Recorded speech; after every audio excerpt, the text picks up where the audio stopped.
Oi, gente, tudo bem? Começando mais um Potter Entrevista. O Potter Entrevista tá junto com a cultura inglesa. A cultura inglesa, obviamente, se adaptou e tem o inglês... Aqui, ó, abri o site. Inglês que estimula, que acelera, que move, que transforma você.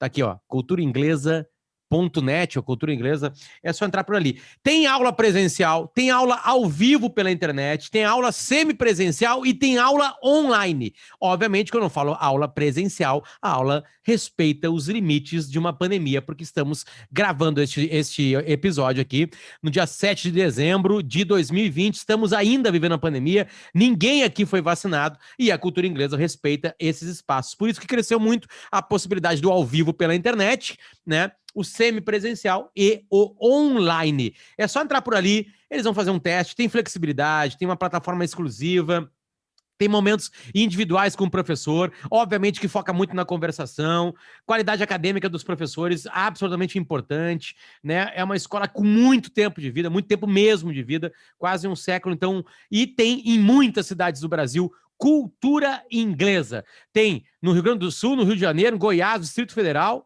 Espírito Santo e Tocantins, certo? E mais algumas outras localidades. Entra em cultura inglesa que você vai saber mais. Tem o WhatsApp também, quando tu entra aqui, já vai direto pro WhatsApp deles ali para te conversar de uma maneira mais ágil.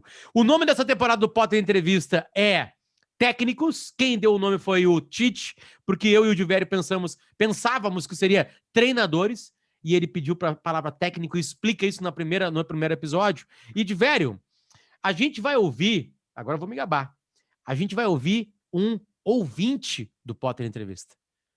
Que ele já me Opa! disse que já ouviu alguns episódios de Potter Entrevista. Não sei se dessa atual temporada, Roger, mas eu sei que tu, ou pelo menos tu me mentiu para me dar uma moral, sabe? Eu fiquei feliz. O que interessa é que eu fiquei feliz, Roger.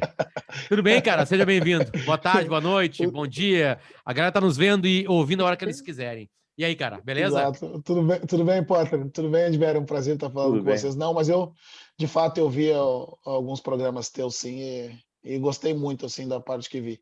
Obrigado, Não obrigado. vi, não vi sobre futebol, mas vi outros podcasts teus. Como é que tu pode suportar ainda o futebol? Como é que é o teu dia a dia? Porque assim, a gente tá falando com o Roger hoje, eu vou usar uma palavra, desempregado, né? Só que É. tem o desempregado desatualizado e tem o desempregado atualizado. Eu sinto em ti muito tesão ainda pela profissão, né? A gente tava conversando um pouquinho antes aqui.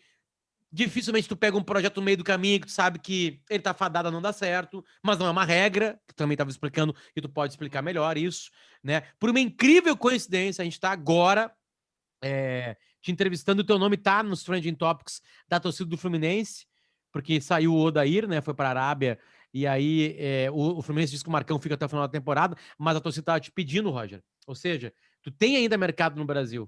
Então eu já começo com essa questão. Tu tem tesão ainda, cara? Tu olha partidas, tu grava jogos, tu vai no YouTube. Como é que é esse teu dia a dia lidando com o futebol agora que tu tem tempo, que tu pode tirar para todos os lados? Então, nesse momento, menos, né? Eu costumo dizer que eu preciso me desintoxicar um pouco, né, dessa superexposição do período quando a gente está na atividade, né? Que é muito frenética, assim, a todo o processo, né? A gente lida com muitas coisas. Mas esse ano, agora há pouco eu estava falando, dando uma outra entrevista, e eu entrei no futebol com 16 anos, né? Então vou fazer 46, tem 30 anos. 30 anos de futebol entre o campo e a entre o campo e a e a Casa casa mata, Mata. né? E o Uhum. banco de reservas, né? Eu vejo 30 anos em qualquer segmento é um baita de um tempo, né? Mas o que eu tenho ainda bastante entusiasmo, muito tesão, assim, é enxergar o jogo como um jogo de estratégia, né? Como a estratégia de sobreposição de dois sistemas táticos, estudar sobre isso me dá muito, eu ainda tenho muito prazer ainda em organizar treinos para gerar comportamento, eu tenho muito prazer. em lidar, em fazer a gestão, do grupo de atletas. Eu tenho muito prazer ainda. Agora, até algo que me dá muito trabalho, né, e que é tão importante quanto essas outras áreas, né, que eu chamo de gestão de ambiente.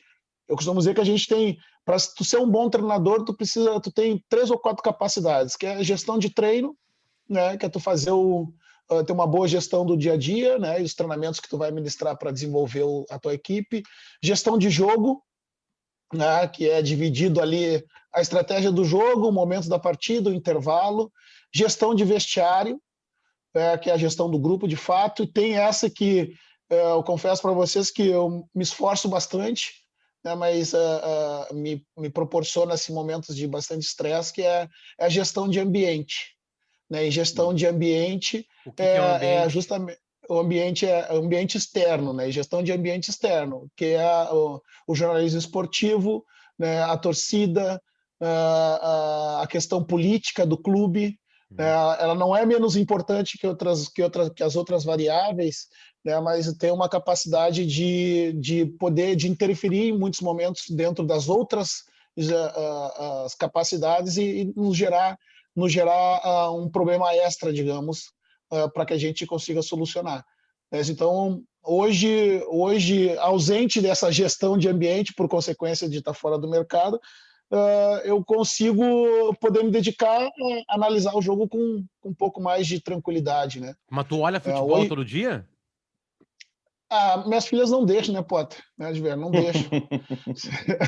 Elas não deixam. Tem uma regrinha aqui em casa que eu tenho direito a ver 1 ou 2 jogos por dia. Né?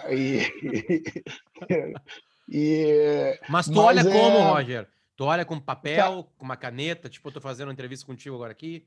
é diferente. É que, assim, eu não consigo olhar jogo mais como torcedor, né? Só como admirar o jogo. Porque quando eu estou olhando taticamente, eu estou querendo encontrar quais são os comportamentos que marcam aquela equipe, qual é o modelo de jogo que ela está sendo atuada, onde é que estão as fortalezas e as fragilidades. Então, para mim, a câmera que geralmente acompanha o jogo, ela é perto da bola, ela não me serve. Ela não me serve. Ela me dá uma visão muito restrita do jogo. Então, geralmente, o que eu tenho quando eu estou no clube é uma câmera aberta lá em cima que ela fica parada e ela grava o jogo inteiro no campo inteiro, no único take. Parado olhando para tudo. Parado olhando para tudo. Daí eu consigo entender onde é que está o comportamento da defesa quando eu estou no ataque, onde é que está o comportamento do ataque quando eu estou na defesa. O show de imagens de velho vendido pela Globo, que é realmente show de imagens, para treinadores é uma bosta. Não, não mais serve. ou menos isso. Ela serve muito pouco, porque ela me dá a dinâmica do jogo de 5 ou 6 jogadores envolvidos na partida, quando muito. E daí é incompleta essa avaliação, né? Então eu não Mas e como é que consigo. tu avalia enquanto tu tá trabalhando um outro time? Tu coloca uma câmera escondida? Não, geralmente tu consegue esses jogos com relativa facilidade. Né? Tu consegue, às vezes tem até troca amistosa dos jogos, porque vai depender muito de quem está analisando também, né, Potter? Eu não tenho problema em vai jogar contra tal time, tu pede para um time, às vezes tu pede o jogo para um time que jogou a 2 rodadas anterior contra ele. Então, esses jogos baixa ali rapidinho no computador e tu tem uma câmera aberta, né? O problema é de alguns estádios, dependendo do estádio. Bragantino não consegue isso. Pela altura, às vezes, do estádio, tu não consegue uma visão aberta, às vezes não te oferece uma cabine central para tu conseguir gravar o jogo, às vezes ele é gravado em mais diagonal, um pouquinho mais pro lado. Tá, mas então, não é essas partidas que tu tá olhando agora, Roger. Não, essas eu baixo no iScout, que é um programa que tem de mundial de jogos, que a gente baixa, mas daí esses são jogos da televisão, não são jogos em câmera aberta.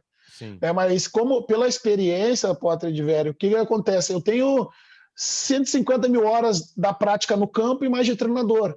Então, às vezes, o que eu perco da imagem, e dependendo da fotografia que logo depois a câmera vai focar, eu consigo identificar o que aconteceu. Se perdeu alguma coisa. Puxa, é a mesma coisa na beira do campo. Na beira do campo, ali na linha do horizonte, quem está do alto enxerga muito melhor do que eu como treinador. Tá, e aí Agora, não é melhor estar lá em cima? É uma cultura que desse nunca vai ser ponto quebrada?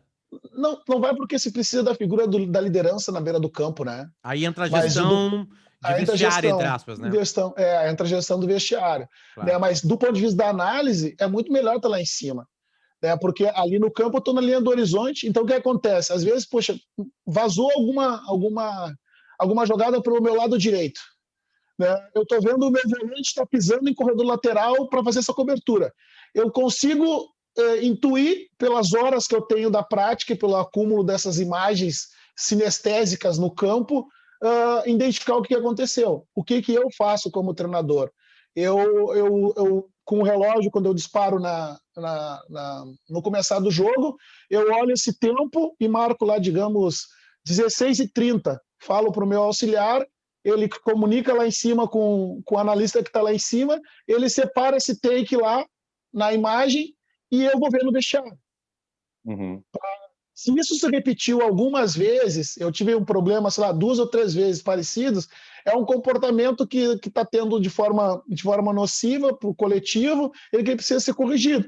Quando eu consigo identificar rapidamente, obviamente a mensagem é passada na hora para corrigir aquele problema, né? Os atletas, de um modo geral, eles me municiam muito, né, Potter de Velho? Eu preciso ter esse canal porque dentro do campo eles são agentes do movimento. Né? Então, muitas vezes quando acontece alguma coisa, eu pergunto o que aconteceu lá. Professor, o meu lateral saiu atrasado na cobertura, meu volante teve que entrar na cobertura atrasado, esvaziou a área e o adversário tinha superioridade dentro da área. Eu disse, poxa, então fala para o fulano lá, segurar na linha, não sair atrasado para não precisar desencaixar dar todo esse desencaixe e eu não esvaziar a minha área, porque eu preciso da minha área cheia, né, quando o adversário chega na linha de fundo para cruzar na área. Esse é um exemplo, de alguma coisa que acontece que a gente já vai corrigindo ali dentro, né, junto com a ajuda dos atletas, né? É importante estar no campo. Manda de velho. A gente sempre dá aqui no nosso Potter Entrevista com os técnicos a oportunidade do rebote, né? De falar de nós, imprensa, o que muitas vezes eles escutam. Então eu vou começar isso aí, só contar uma história rápida. O Roger assumiu o Grêmio em 2015.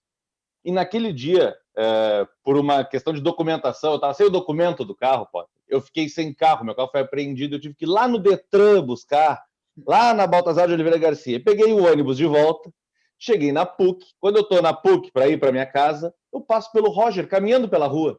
O Roger tinha treinado no Novo Hamburgo, não fazia muito tempo. Aí, pela questão do gauchão e tal, tipo, Roger, como é que tá? Tudo bem? Então, tá, tudo bem. E segui caminhando, estava com pressa, enfim. Tô indo para trabalhar no jornal, tô dentro do ônibus lá sentado. Cara, tu já imaginou? Pensei comigo. Já imaginou se eu encontrei aqui, o Grêmio tinha demitido o Filipão. Se eu encontrei aqui o técnico do Grêmio e não perguntei para ele se ele vai ser o técnico do Grêmio, mas cheguei na redação com aquilo na minha cabeça. Conversei com o Luiz Henrique Benfica, que o Roger conhece muito bem. Ô, Benfica, tu nem sabe. Cruzei com o Roger hoje na rua e agora eu estou muito arrependido de não ter perguntado para ele se ele vai ser o técnico do Grêmio. Pô, deu 2 ligações e Benfica. Tu é o pior repórter que eu já trabalhei. Eu não acredito. Bom, enfim, o Grêmio no fim contratou o Roger mesmo, e eu fiz todo esse preâmbulo, Roger, para te perguntar o seguinte, já que tu tem visto jogos. Esse foi um grande erro da minha carreira, tá? Eu admito esse aí sem problema nenhum. Agora, a gente erra muito quando a gente analisa jogo pelo que tu vê na TV, ou tu vê no mudo para não te incomodar? Não, o que a gente tem que analisar é que são perspectivas diferentes, né? As formas de análise são diferentes. A maioria das análises esportivas elas são focadas em ações individuais, né? Ou por erros e acertos individuais. Claro que eu também analiso isso, né? Mas antes de um erro individual, técnico, tem um erro tático, porque para a gente o futebol é um esporte tático definido por ações físicas e técnicas. Uhum. Né? Então, quando, por exemplo, ontem eu estava, a semana que eu vi os jogos, né? Quando eu ouço alguém dizer, foi uma falha, o gol aconteceu numa falha de posicionamento defensivo. Tá, mas qual foi a falha de posicionamento defensivo? né? O que aconteceu para que surgisse aquela possibilidade do adversário fazer um gol? E muitas vezes, como eu mencionei no exemplo anterior, muitas vezes é porque houve o desencaixe de marcação que proporcionou e que fez com que o meu volante tivesse que sair atrasado, fazendo que ele saindo atrasado, o meu zagueiro também saiu, esvaziou a área, e aí sim, aí tem um erro tático que ninguém ocupou aquele espaço, né, em função da saída do meu zagueiro na área. Então, dentro da área, eu fiquei em igualdade numérica, digamos assim. E eu nunca posso estar em igualdade numérica, né? E isso foi um erro tático. O meu questionamento muito é que há uma diferença de avaliação que ela acaba sendo mais simplificada para o entendimento do telespectador, né? Mas, como eu disse, para a gente... Mas é injusta com o profissional. Pode ser que seja injusta, pode ser que seja injusta ou não, mas e a outra questão é que, por exemplo, quando se diz que quando algum comentarista fala que o jogador fez a escolha errada ou tomou a decisão errada num passe ou num deslocamento, quem não está no dia a dia não conhece o contexto, não sabe se aquilo é do modelo do treinador ou foi uma ação involuntária em função da percepção do atleta em ter enxergado aquela movimentação. Então, às vezes, a falta de contexto, né, do que se pede, dos acordos que são feitos, né, nos treinamentos, às vezes leva uma avaliação distorcida do que acontece no campo. Mas não que seja equivocada, é uma parte do processo, não é o todo. Tá, mas Roger, tu consegue parte. ver que... Vamos lá, eu vou te falar isso aí, óbvio que tu não quer isso, assim, mas existe uma grande possibilidade de tu ser comentarista de televisão. Por quê? Porque tu fala bem, né? Tu é mais bonito que o Divério, que trabalha em televisão. Né? Mas até agora tá fácil. E entende de futebol. Tá? 3 vantagens em relação a mim. Eu falo isso, Roger, não porque eu quero que seja isso, nem tu quer que seja isso. O que eu tô falando é o seguinte, a gente tá mal servido quando a gente vê uma partida? Ou quando a gente ouve uma partida? Ou não tem outro jeito? Eu acho que é uma avaliação que ela não é completa. Como eu disse, ela é focada muito em questões individuais. Muitas questões de um erro individual numa cobertura, um erro individual só num posicionamento. Mas isso ela está ligada muito, né, à forma como a gente enxerga o jogo, né? A gente enxerga o jogo sob o prisma da ótica individual, né? Dos enfrentamentos em cada posição. Mas que peso é esse, Roger? Que peso é esse? Vamos lá. Eu vou pegar um jogador, tá? Tu não precisa avaliar ele, mas eu vou pegar um. Tá. Eu sei que o Cuesta jogou mais ano passado que 2020. Eu sei. Eu não tenho o mesmo entendimento de futebol que tu, mas eu sei. Porque o Cuesta falha demais, porque ele tá mais lento, porque ele tem menos bote acertado. Eu só tô avaliando coisas individuais, entende? Só que mesmo assim, o Inter teve um bom trabalho com o Kudê agora. Aparentemente, ele tirou leite de pedra. O que eu acertei e o que eu errei? Nesse monte de frase que eu falei. Não, as questões individuais todas tu conseguiu acertar. Só que daí tu não consegue alcançar as questões do contexto dos treinamentos e do modelo. Por que o Cuesta tá num ano pior que ano passado? Exatamente. Muitas vezes a gente também não consegue identificar de primeira, né? Assim como conhecer a característica do jogador, eu conheço, que às vezes ter jogado contra, muitas vezes ter enfrentado, né? Mas eu só vou de fato conhecer a característica do jogador, as minúcias da característica quando eu trabalho com ele. Aí eu vou entender se esse jogador ele pode me ser útil aqui, ele pode me ser útil em outro lugar, né? Mas o modelo do jogo vai favorecer alguns jogadores em detrimento de outros. Entendi. Porque a característica de alguns jogadores vai ser favorável a um modelo de outro. O que a gente fala de modelo? É que se entende muito o modelo pela figura tática que os jogadores estão dentro de campo. Não, tá jogando no 4-3-3, né? No 4-1-4-1, né? No 4-2-3-1, no 3-5-2. né? Cada estrutura tática demanda um tipo de característica de jogador. É o que acontece, Potter e Edvério. Não sou eu que escolho a posição que eu vou jogar. É a posição que me escolhe. Opa. Porque cada posição demanda um perfil específico, tanto físico, técnico, né, e também emocional.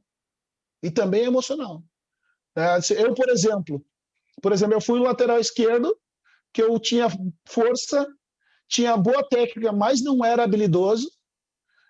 Mas às vezes que eu jogava O que é boa técnica, mas não é habilidoso? Eu tinha os fundamentos do jogo, eu dominava bem, passava bem, mas eu não era hábil, eu não tinha destreza. Era o Felipe do Vasco. Eu não tinha destreza de passar com a bola pelo adversário. Agora, através da força eu passava, porque eu jogava a bola na frente, ganhava no corpo, na força, e eu fazia o mesmo que o outro jogador, só que com uma característica diferente, Perfeito. com outro caminho. O que acontece? Às vezes que me colocaram para jogar de ala, eu não consegui jogar bem. Por quê? Porque a vida toda eu participei da primeira linha do time, então, veja só, do meu lado esquerdo, eu fui lateral esquerdo. Pensem comigo. Do meu lado esquerdo vinha gente? Em que sentido? Não. Tinha linha? Sim. Não, Gandula. Linha lateral, claro. Gandula estava contigo. Não, exatamente. Do meu lado, das minhas costas, vinha gente? Não, eu era da primeira linha. Né? Então, do dia que eu recebi a abordagem da minha frente e do meu lado direito. Né? Então, ao longo da carreira, tu sendo forjado dessa forma, tu quase esquece as outras duas variáveis e se preocupa com outra. Né? Ao passo que, às vezes que eu joguei de ala, eu estava na linha da frente e muitas vezes eu tinha que virar para o meu gol para receber a bola do adversário. E eu ia um pouco mais para dentro do campo. Eu recebia a abordagem de todos os lados. Eu não conseguia ter destreza para conseguir me movimentar naquele ambiente onde tinha mais informações que eu recebia no jogo. Isso me dificultava o desenrolar do jogo para mim. Então, dependendo da característica que a gente tem, o modelo que é adotado no sistema pode privilegiar um ou outro jogador. Eu queria que tu fale, porque isso diz muito, porque é um assunto muito candente hoje no Rio Grande do Sul. Né? Tu tá no Rio Grande do Sul, né, Rogério? Tô em Porto Alegre. Tá em Porto Alegre, né? Então tu deve viver isso, mesmo que tu não queira. Vai no Zafari e os caras devem perguntar alguma coisa pra ti. Agora de máscara se não conhece te conhece, menos, né? É menos, é verdade. Máscara, boné e óculos. Máscara, boné e óculos. É verdade. O trabalho do Cudê era bom, o trabalho do Cudê era moderno, o trabalho do Cudê era diferente. Tinha algo acontecendo no Inter? Olha só, eu vou falar porque eu tenho condições de falar porque foi o Cudê que nos tirou da Copa Libertadores 2016 com o Rosário Central.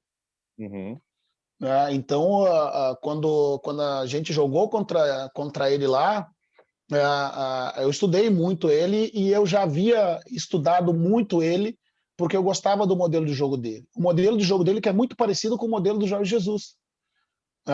E qual é o modelo? A maior contribuição que esses dois estrangeiros, né, deram para o futebol brasileiro foi a possibilidade da gente voltar a jogar com dois atacantes do futebol brasileiro que a gente já não jogava há muito tempo. Porque a gente tem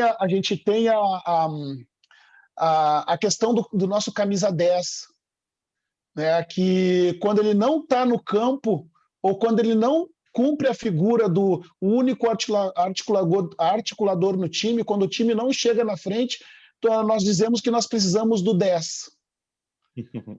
E hoje, felizmente ou infelizmente, né, dificilmente você consegue fazer um time baseado em duas figuras, ou no camisa 9 ou no camisa 10.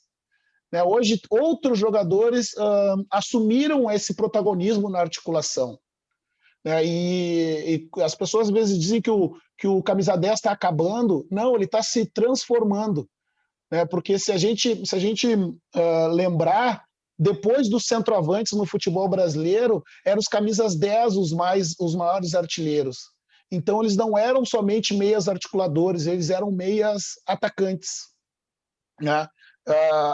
E essa mudança e a forma como o Codê, assim como o Jorge Jesus, trouxeram para o Brasil, né, num sistema 4-1-3-2, né, com 3 meias centralizados, né, que tem muita capacidade desse jogo interno que eu estava falando, que eu, como lateral, às vezes não conseguia fazer, né, ampliando os laterais na amplitude e segurando um dos volantes entre os zagueiros para que tu tenha 7 jogadores atrás da linha do adversário e fazendo ele se abrir, a linha defensiva do adversário se abrir, com 2 jogadores dentro da área, foi uma contribuição muito importante, né, muito importante para o futebol brasileiro, né, porque a gente não tem o costume de jogar dessa forma, mas talvez só eles, como estrangeiros e tendo uma cultura diferente, foram aceitos com mais facilidade dentro desse sistema.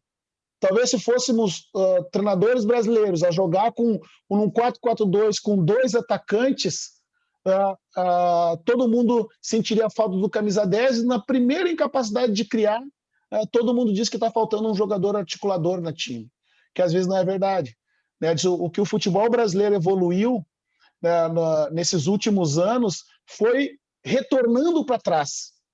A evolução do futebol brasileiro foi retornar para trás. Porque se a gente lembrar, velho, da década de 80 para trás, a gente tinha um ponto esquerda que tinha vantagem pessoal ou pela habilidade, né, e pela velocidade, um ponta direita que tinha vitória pessoal pela velocidade ou pela força. Eu dei azar que os ponta direitas acabaram antes no futebol, ou acabaram depois. Na minha geração, eu marquei todos os pontas direitas, todos, né? Ao passo que o ponta esquerda já tinha virado um meia. O que a gente tinha? A gente tinha um centroavante que nem sempre tinha 1,90 m, e nós tínhamos um meia atacante, que era o camisa 10, que ora ele era articulador, mas quando ele não estava participando do processo de articulação, ele estava dentro da área, né? Quem é que ocupava esse espaço dentro do campo de ataque para articular o jogo? Era o camisa 8. Era o 8 que virava o 10. Né? O que está acontecendo de novo? Hoje a gente está reestabelecendo os pontas, está permitindo que tu tenha de novo um meia atacante e está empurrando de novo o 8 para dentro do campo de ataque, que é hoje que a gente fala, o jogador que faz box to box, né, de área a área. Esse jogador sempre existiu no futebol brasileiro. Esse jogador era, por exemplo, o Falcão fazia esse trabalho, né? O Carpegiani fez esse trabalho durante muito tempo, né? E essa contribuição, né, desses estrangeiros dentro dessa modelagem de jogo, né, ela é muito interessante. Aquele Rosário Central do Cudê, que nos tirou, ganhou de 1-0, acho que depois ganhou de 3 lá. Era a linha defensiva que eu não me recordo bem, mas já era o Musto, de 5. À frente dele tinha o Lo Celso, o meia que veio jogar no Grêmio um tempo depois, agora, o Montoya do lado direito, e centralizado um outro menino da mesma geração do Lo Celso, que joga, acho que, se eu não me engano, com o Jorge Jesus hoje no Benfica. E à frente serve, talvez seja o serve. Tá? E na frente dos dois era o Marco Ruben. Isso. E o Herrera. Era o Herrera. Né? Então, os 2 atacantes. Um atacante mais de área e um outro atacante, um misto de um centroavante com um jogador que consegue parar um pouquinho mais a bola e jogar por trás da linha defensiva. Que coisa engraçada, para mim, a contribuição foi essa. Quando a gente conversou com um técnico mais jovem, como o Roger, sem a gente perguntar sobre os técnicos estrangeiros, veio que há uma contribuição. Quando a gente entrevista treinadores mais antigos, né, mais trabalhados, digamos assim, eles tentam, de alguma maneira, se defender. Dizer que as ideias já estavam por aqui, que... Né, tu acabou de dizer também isso aí, né? Tu misturou, né? Diz que foi legal que estrangeiros conseguiram trazer de volta uma ideia que já foi colocada no Brasil. Se a gente pegar os grandes times da década de 90, dupla de ataque era clássico, né? Porra, tu jogou numa dupla de ataque, é um absurdo. Que era Paulo Nunes e Jardel. Né? O Carlos Miguel era o ponta que vinha mais para dentro.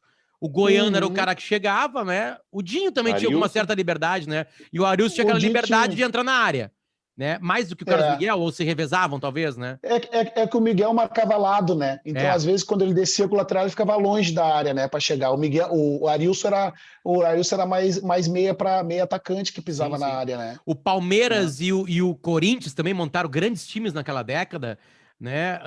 Também é a mesma coisa. O Evair era uma dupla, né? Sim, o Evair era um centroavante, né? Um senhor centroavante. O Evair hoje é seleção brasileira, titular, absoluto. Né? Para quem é mais novo, o Evair é um Pedro. Né? Até o Botafogo tinha um grande ataque, Donizete e Edmundo, foi campeão brasileiro. Donizete e... Não, Edmundo. Não, Donizete e Túlio, Donizete e Túlio. Então, isso jogava bastante, né? Tá, aí entra uma coisa, Roger, qualidade técnica. Tu falou que o futebol, ele é um esporte tático definido por ações físicas e técnicas. Físicas tá todo mundo pro saco nessa temporada. Todo mundo tá estourando. Se não é o afastamento da Covid, aí tem a volta da Covid. A gente viu que o Atlético Mineiro ontem cansou e tá repondo os jogadores, né? Então isso pesa. Apesar de estar jogando uma competição só, os caras pararam, né? De competir. Sim. Mas aí entra a parada técnica, Roger. E técnica é técnica. Geralmente o jogador mais caro, ele é melhor. A chance dele trazer uma coisa boa para ti é maior do que o barato. Eu vou dar um exemplo. O Inter tá tentando com o Endel e com o Moisés e não tá conseguindo.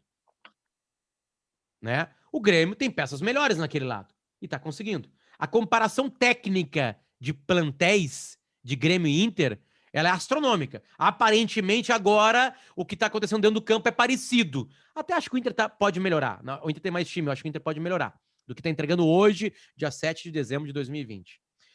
Qual é o peso da técnica? Eu sei que tu consegue numa Copa, numa noite lá, eliminar um time melhor que o teu. Eu sei que é possível isso. Mas no meio dessa junção, dessa frase bonita aqui, que eu vou tatuar no meu cóccix, esporte tático definido por ações físicas e técnicas. Qual é o peso da técnica hoje? Eu vou começar falando dos treinadores, dos nossos treinadores, para mim, né, na minha opinião. Potter adverte, se eu souber o que eu estou fazendo, escolher os melhores jogadores, aplicar o melhor modelo, dar o melhor treinamento, eu vou ajudar em 30%. Tá? Se eu não souber o que eu estou fazendo, eu atrapalho em 50%. Tá? Agora, a técnica, ela vai decidir sempre, Potter adverte. Sabe por quê? É uma relação dos esportes coletivos. Né? Se tu pegar o vôlei, a razão do jogo de vôlei, dos outros esportes coletivos, é próximo de 50%. Né? Ou seja, de cada início que é uma tentativa de ataque, ou seja, no vôlei que ela começa pelo saque, 50% das bolas vão para o chão, é ponto. Do basquete, a mesma coisa. Então, a cada 2 bolas, uma vai para a cesta, certo? A razão do futebol é 1 para 140. Ou seja, que não é quando eu saio do tiro de meta. Cada vez que eu perco e recupero a bola, é uma oportunidade que eu tenho de chegar do gol do adversário, certo? Independente de onde esteja. Então, é uma oportunidade. No futebol, é 1 para 140. Por isso que a gente vê isso que tu disse em jogos que tem eliminatórios, em que são 2 jogos, às vezes o time mais menos inferior técnico, ou inferior ou menos técnico consegue vencer um time superior. Tá? E no futebol é a mesma coisa na vida. Nem tudo que é caro é bom, mas tudo que é bom vai custar caro. Tá? E o que a gente está falando com relação à técnica é a capacidade de definir os eventos, por vezes de forma mais simples, mais eficaz ou eficiente. Né? Isso é capacidade. Isso é capacidade técnica. Né? E isso nunca vai mudar no futebol. O que a gente está vendo, os jogadores hoje eles não são tão decisivos. Claro que são decisivos. Né? Continuam sendo decisivos. Porém, hoje, as equipes com melhor nível de organização tu demanda uma organização diferente para tu fazer jus à qualidade que tu tem. Eu lembro antigamente, quando eu era adolescente, ia jogar pelada, os bons, tu fazia o que com os bons? Antigamente, colhia primeiro. E colhia na frente e botava onde? Lá de centroavante. Vai definir. Hoje os bons tu tá colocando para trás. Por quê? Porque a dinâmica do jogo, a velocidade do jogo, os espaços do jogo, como costumo dizer, os espaços eles acabaram. Não, eles não acabaram, eles só trocaram de lugar, porque o campo ele continua com 105 por 68. Agora, em torno da bola tem menos espaço. Agora tem mais compactação, tanto horizontal como vertical. Isso faz os espaços estar atrás da linha ou estar do outro lado do campo. Mas os espaços eles continuam a ter da mesma proporção. Agora, isso entra na contribuição, né, por exemplo, que o Jorge Jesus, na minha opinião, deu no Brasil. Foi quando ele trouxe o Gerson para jogar atrás da linha, na frente do Arão. Ele botou o Gerson, Arrascaeta e Everton por dentro. Agora tu imagina o Arão centralizado, três meias à frente dele, com força e velocidade, 2 laterais de amplitude, são 5, mais 2 centroavantes, 2 atacantes na área com mobilidade. Tu tem uma esquematização e um modelo tático que te permite envolver o adversário. Tá? Então, a resposta com relação à técnica, ela vai definir sempre. Agora, eu termino da forma como eu comecei.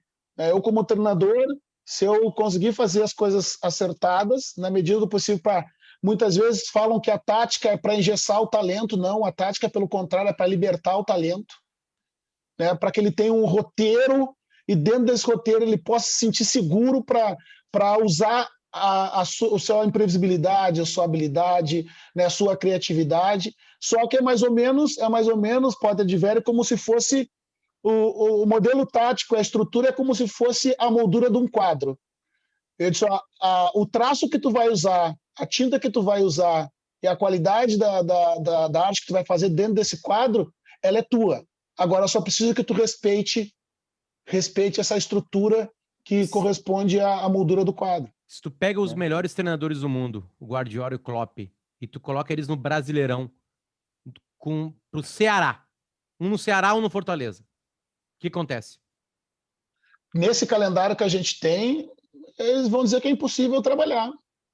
Não tenho dúvida disso, porque para se estabelecer o modelo de jogo é preciso tempo, porque tem uma questão bem importante, né, que é importante, que eu sempre falo, Potter de Velho. Quando o mundo inteiro jogava dama, nós tínhamos os melhores jogadores de dama. Né? Só que o mundo percebeu, cara, que se eles quisessem brigar com essa arma nossa, qual é a arma que nós temos? A capacidade individual de passar com a bola pelo obstáculo. Se ele quisesse brigar com essa arma, eles iam perder sempre. Eles iam perder. O que o europeu percebeu? Ele inverteu parte da lógica do jogo.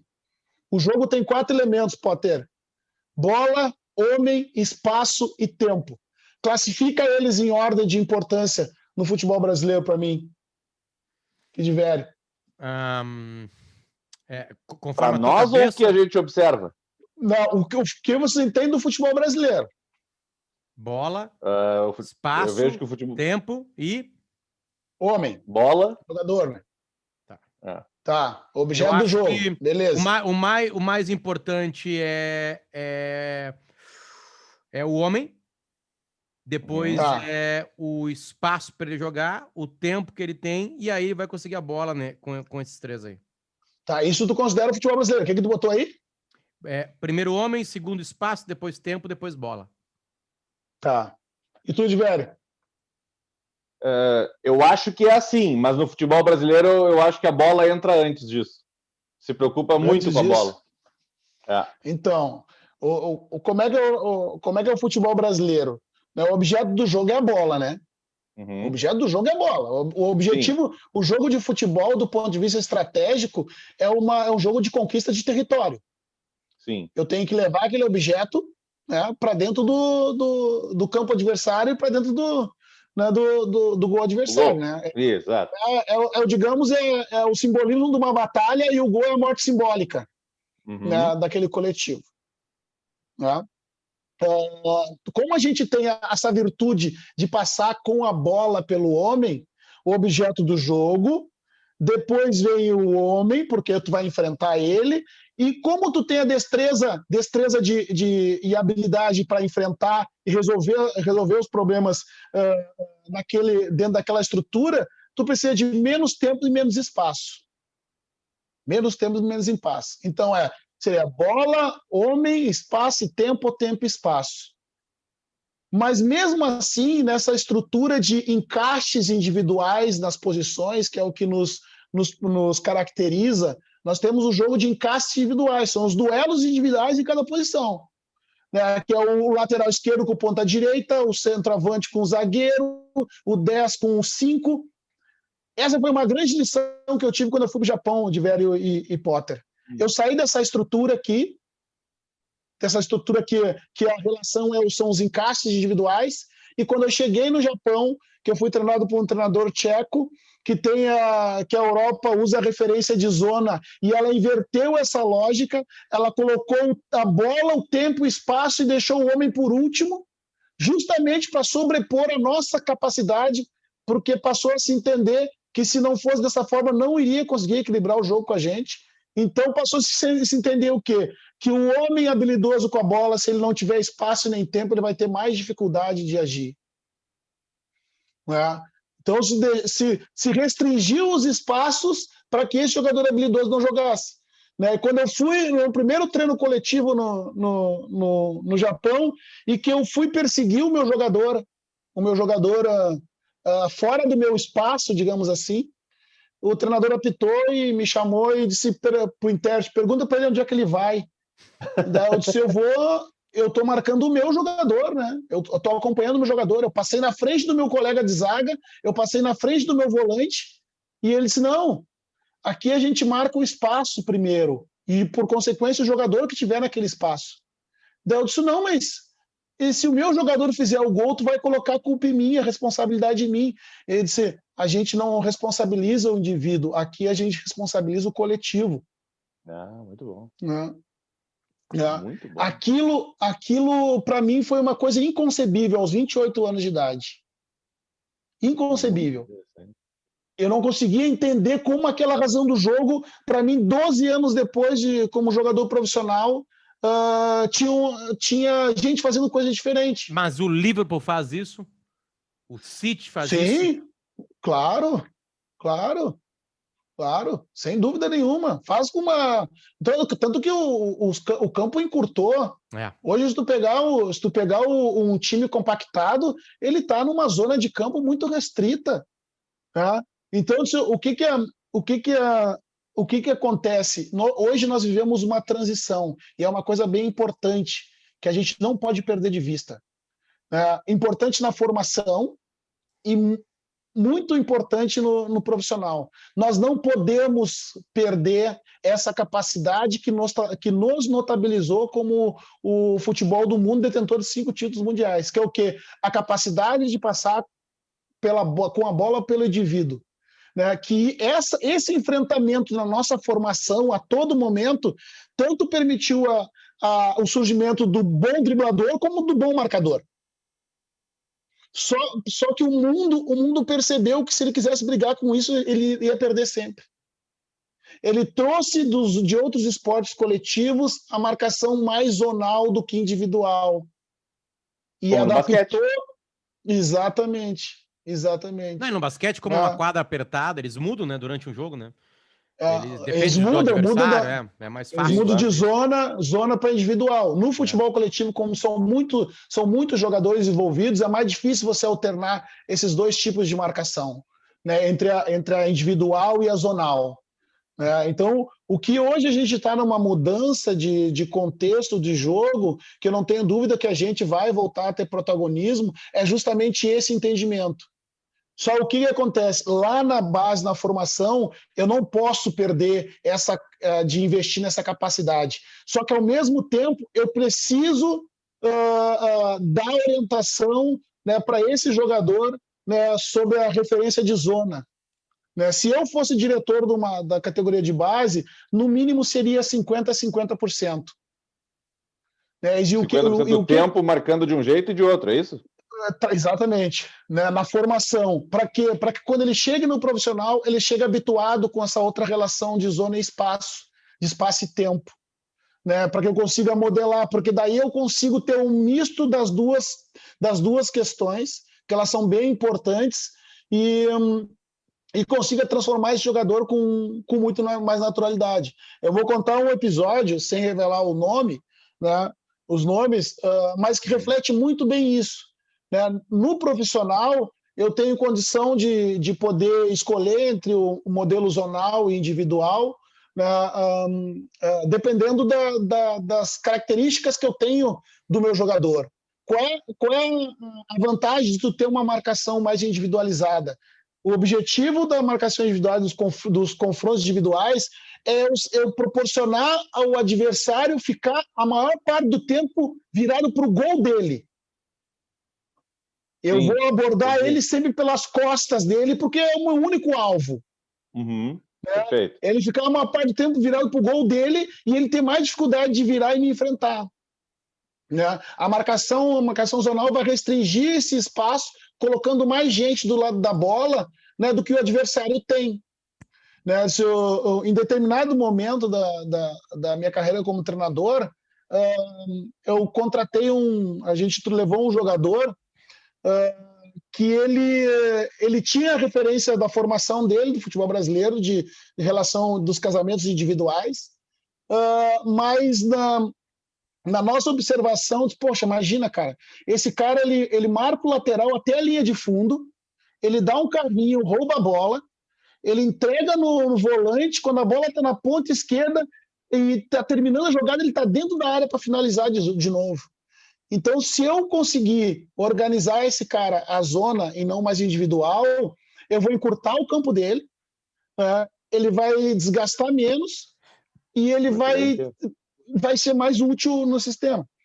E quando esse jogador passou a trabalhar com a gente, ele começou rapidamente a evoluir.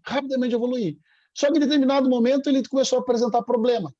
Ele não estava nem a zona e nem a individual, ele estava no meio do caminho.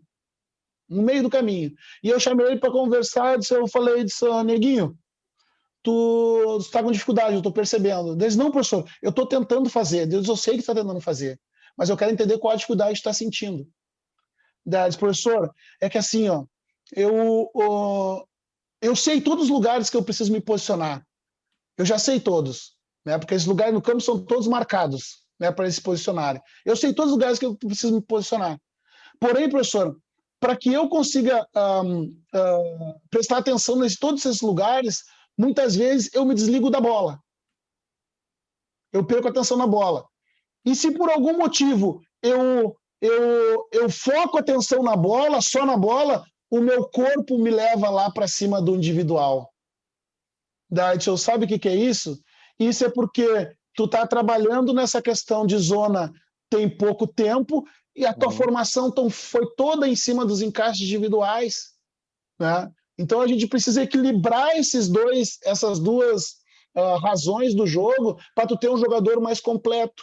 Que ele consiga transitar nessas duas capacidades do jogo para que ele seja mais completo. Roger, tu treinaria o Inter? Tranquilamente. Não tem por que não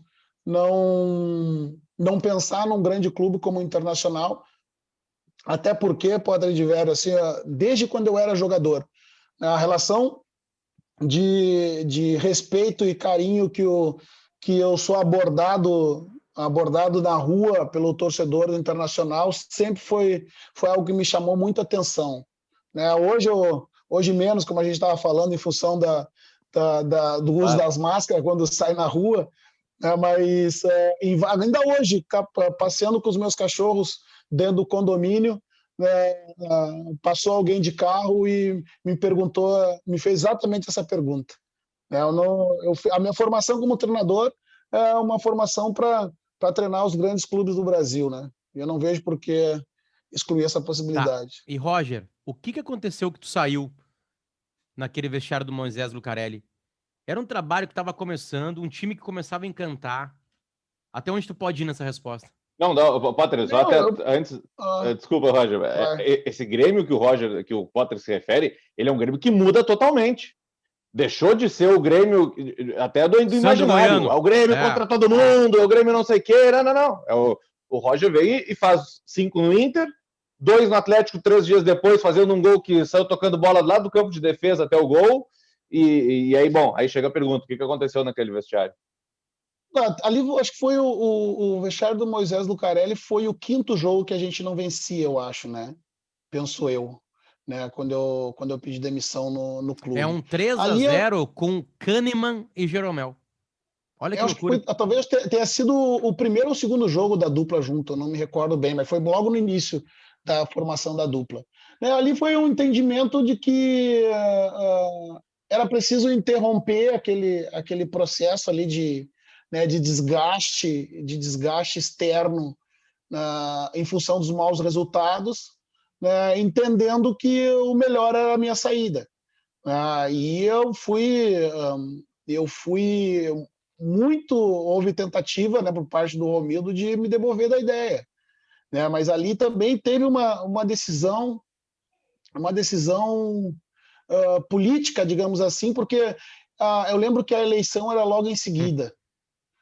E eu, naquele momento, a minha leitura foi que aquele trabalho todo daquela gestão ela precisava continuar porque a gente sabia que os resultados iam acontecer e que o campo precisava estar bem no momento da eleição, né, para que aquela gestão seguisse da forma como seguiu até hoje, né? Então foi não sei se faria diferente hoje, mas contextualizando aquele momento, foi essa forma. Eu já falei em outros momentos, não foi diferente disso. E o que o Renato conseguiu fazer que tu não estava conseguindo fazer?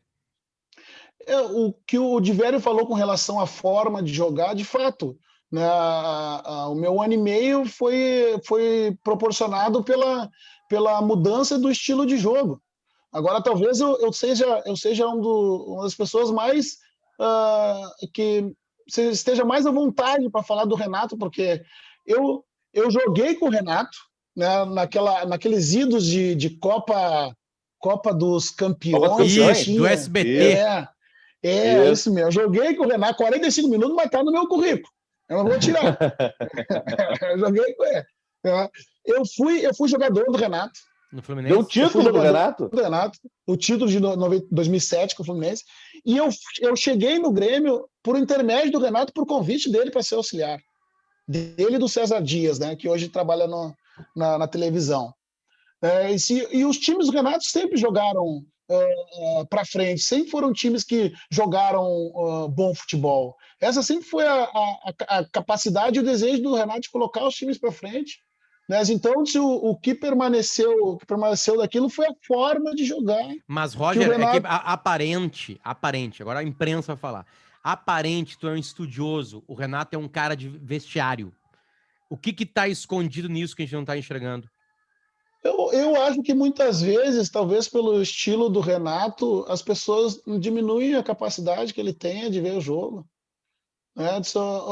O fato de eu pegar um livro para estudar, isso não me torna melhor. Cada um procura o conhecimento de onde acredita encontrar. Talvez o Renato veja muito mais jogos do que eu, ou talvez ele tenha uma facilidade de identificar com muito mais tranquilidade aspectos do jogo que muitos de nós estudamos não conseguimos. É um conhecimento empírico que a gente precisa considerar, cara. O Renato é um cara de uma sabedoria tão grande, né? E que o que eu aprendi com o Renato das questões do jogo e das questões do vestiário, né, foi uma enormidade que eu levo até hoje comigo, a forma de gerir o vestiário. E, Roger, e esse teu comportamento que é diferente do Renato, não tô falando que é certo ou errado, pode te atrapalhar, pode criar algum preconceito, ou até a vinda desses treinadores estrangeiros está quebrando um pouco com isso. Porque agora, aparentemente, o torcedor não aceita mais o pacote do motivador. Tô louco de velho? Não, né? Não, pelo contrário. Aparentemente isso mudou. E Claro, Potter? se tu tá colhendo... O Renato é uma história diferente, porque aí que tá, tu acabou de quebrar com esse preconceito, tu acabou de falar, Potter, não é só a motivação, tá aí o trabalho, o mais longo do Brasil, com o resultado sempre chegando, o Renato tá se encaminhando para mais uma semifinal de Libertadores, vai ser a 4ª seguida, né? Uhum. Não é só gritando no vestiário, né? Abração do jogador, né? Certamente não é isso, entende? Mas aí pra ti, Roger, tu acha que isso te atrapalha? Porque Não, eu não acho tu que é isso. um estudioso. A E gente na gaveta preconceituosa, o teu escaninho é os treinadores estudiosos, blá, blá, blá, Roger Machado. Entende?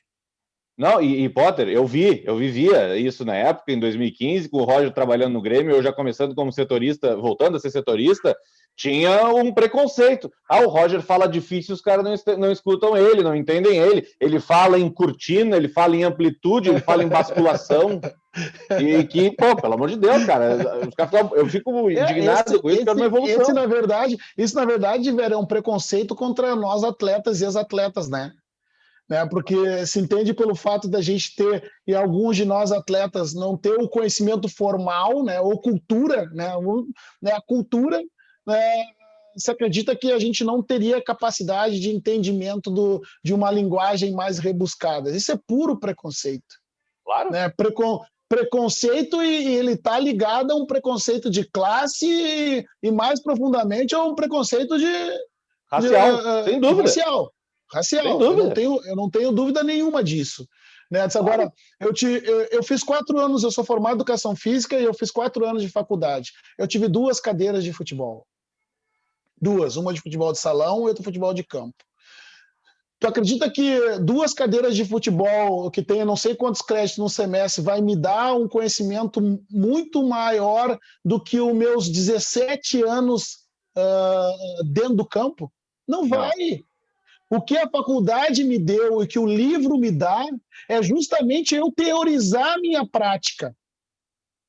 Assim como eu teorizei a minha prática de educação física, quando eu comecei a perceber de ver Harry Potter, eu percebi, disse, cara, é esse metabolismo que eu trabalhava quando eu fazia o tiro de 1000, é isso que acontece bioquimicamente no meu metabolismo, ok, quando eu dou tiro de 200 acontece isso, a mesma coisa no meu conhecimento teórico com relação à literatura de futebol. E Roger, e o jogador hoje?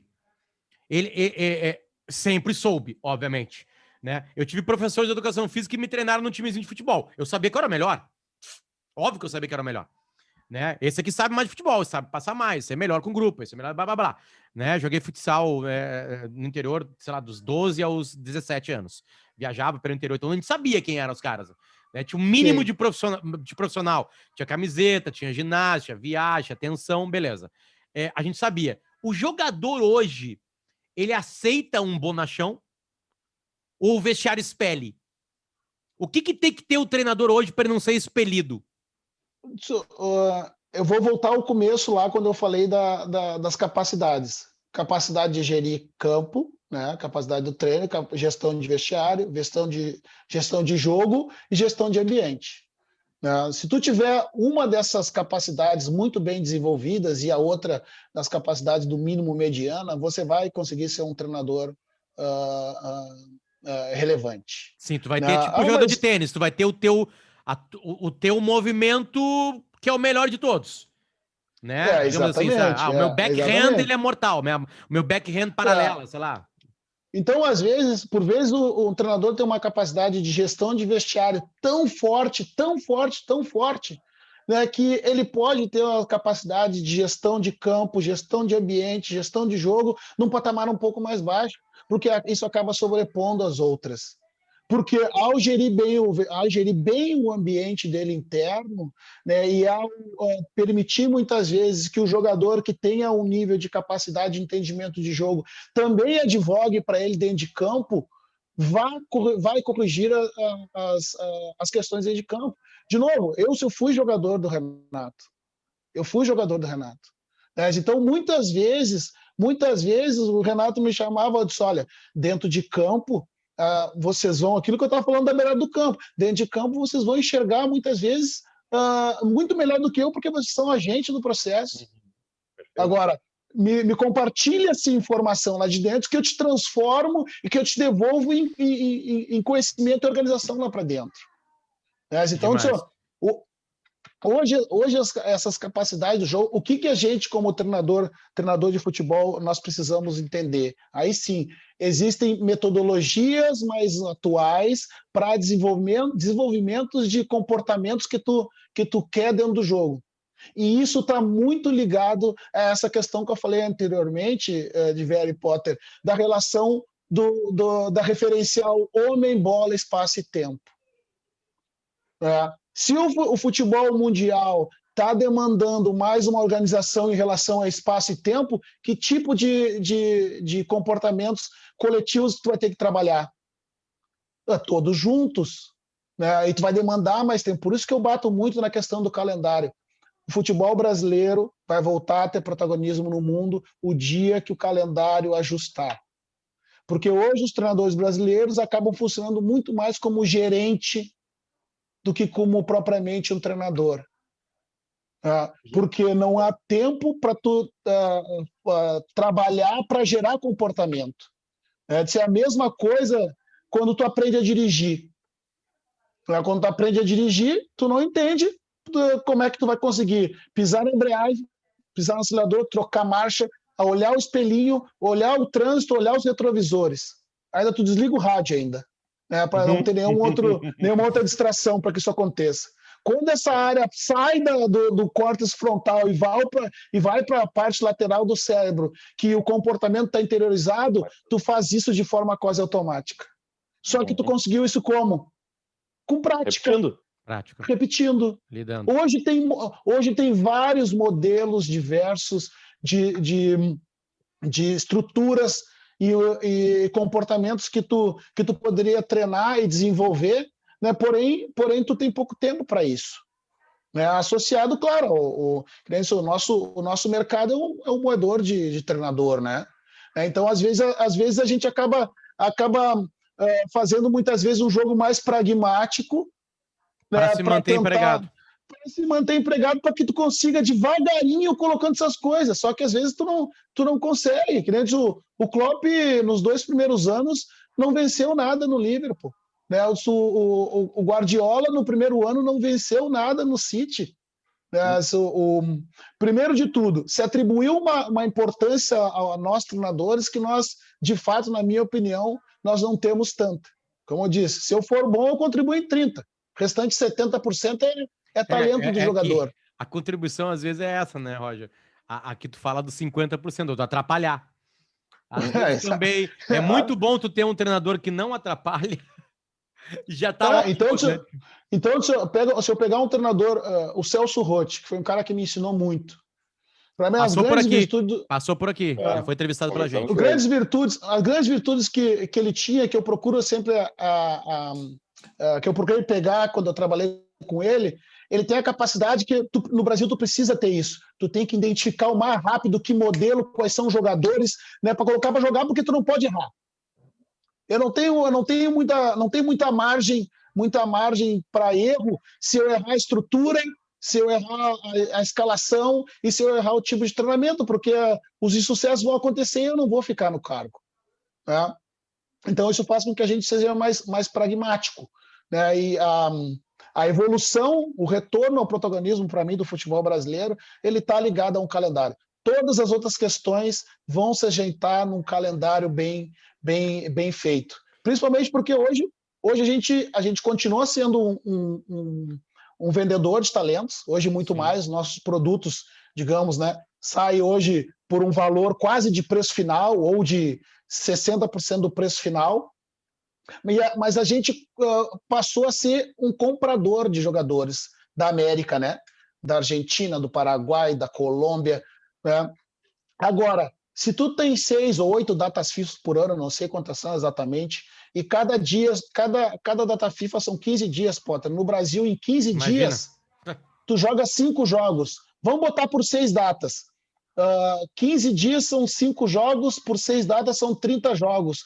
Tu pagou 10 milhões de euros pela cereja do teu bolo. Durante 30 jogos tu não tem ele em campo, acabou a tua competitividade, tu jogou dinheiro fora. Tem cara no que vem, Roger, que vai ter um turno inteiro fora do futebol brasileiro, se o cara for convocado para todas. Olha, Um Everton Ribeiro da vida. Desculpa, para mim isso é uma incoerência que, para mim, que dirige o futebol ou não está levando em consideração porque não está enxergando ou porque deseja que permaneça dessa forma. A gente não vai evoluir.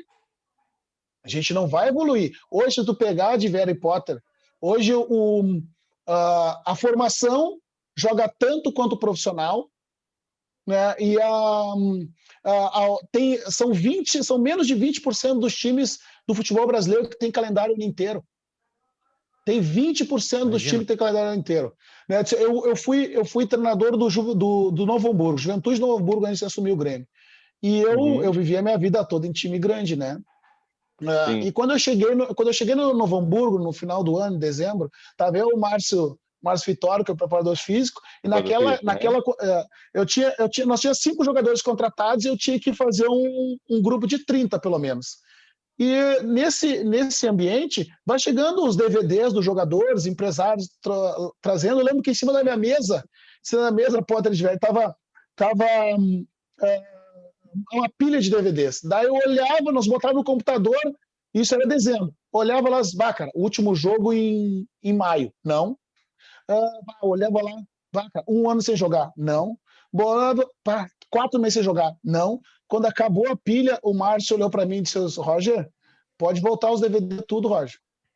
Tu não vai ter jogador para fazer a gente não vai ter jogador para fazer um grupo. Eu disse: Márcio, esse jogador estão 6 meses sem jogar, cara, não dá, cara. Quando estiver entrando em nível de competição, o Campeonato Gaúcho acabou, cara. Daí ele disse: Roger, tu jogou em time grande só, Roger. Essa é a minha realidade. Eu tenho 20 anos trabalhando no interior. 6 meses sem jogar, ele tá jogado que nem ontem. Deus não pode, Márcio.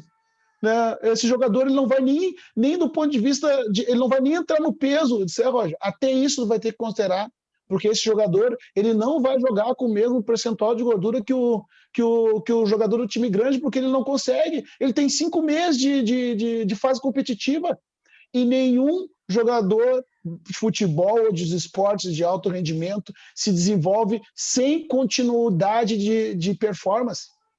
Sem continuidade de performance. O Cristiano Ronaldo tem 5 títulos mundiais, o Messi tem 5, e o Neymar, infelizmente, até hoje não conseguiu ter, porque ele teve o azar de se lesionar algumas vezes, ele não teve continuidade desportiva para desenvolver, porque eu não tenho dúvida, se ele tivesse esse período, ele seria pelo menos 2, 3 vezes o melhor do mundo até esse momento. Né? Isso que a gente precisa compreender. Ou a gente arruma essa estrutura toda, ou a gente vai depender de fases aonde a gente tem uma geração que é muito talentosa e vai fazer a diferença por nós. Roger, eu ficaria mais umas 3, 4 horas contigo aqui.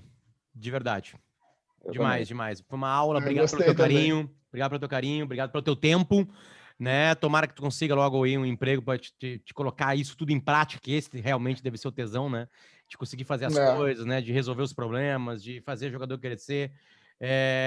Então, obrigado mesmo por participar aqui com a gente aqui. Acho que foi uma aula também para quem escutou até agora aqui e a audiência é grande até o final. É de mais de 70%. Isso aí, de cada 10, 7 ficam até o final. É porque a galera realmente gosta dos entrevistados. Então, obrigado. Obrigado mesmo pelo teu tempo. Valeu, querido. Um abraço, Diverio, um abraço, Potter, um abraço a todos que estão ouvindo a gente aí. Diverio, companheiro, obrigado mais Obrigado mesmo. Obrigado, Potter. Obrigado, Roger. Uma aula, como sempre.